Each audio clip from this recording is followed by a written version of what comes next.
To date, all attempts to turn the SUV into a convertible have failed.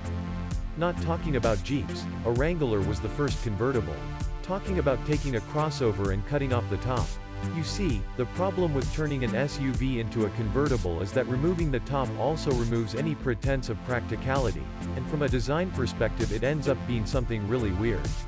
The now defunct Nissan Murano Cross Cabriolet and Range Rover Evoque convertible are examples of why this doesn't work. However, Volkswagen did not give up on the concept. The company is launching a convertible two-door version of its T-Roc subcompact crossover.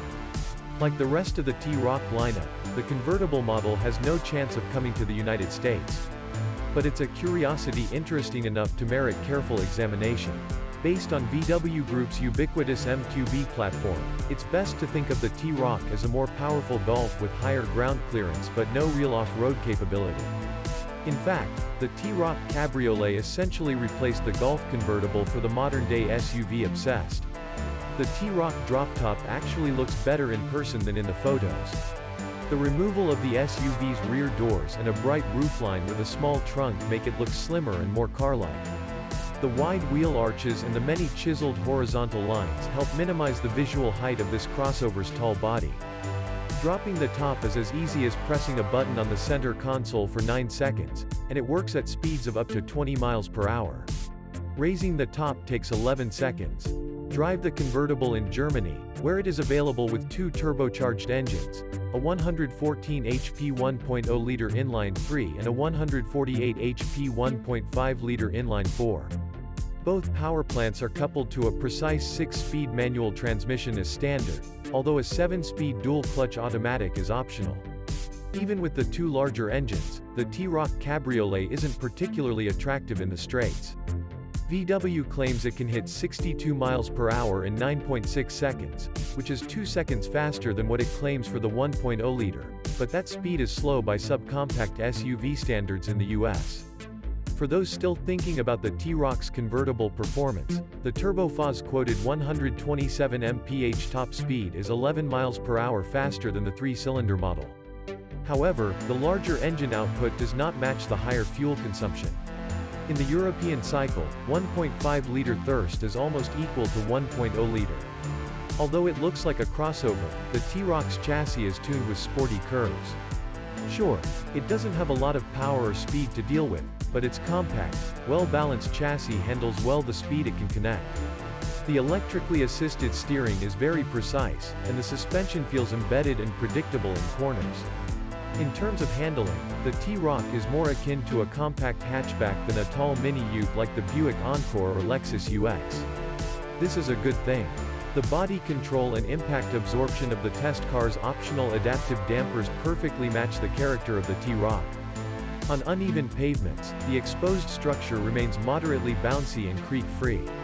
With its insulated soft top raised, the T-Roc looks almost as quiet as a fixed-roof SUV in terms of wind and road noise. While the T-Roc Cabriolet isn't available with all-wheel drive, the ample ground clearance means this Barbie beach cruiser, ahem, T-Roc, can cruise off the beaten path, as long as the front tires have enough traction.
you.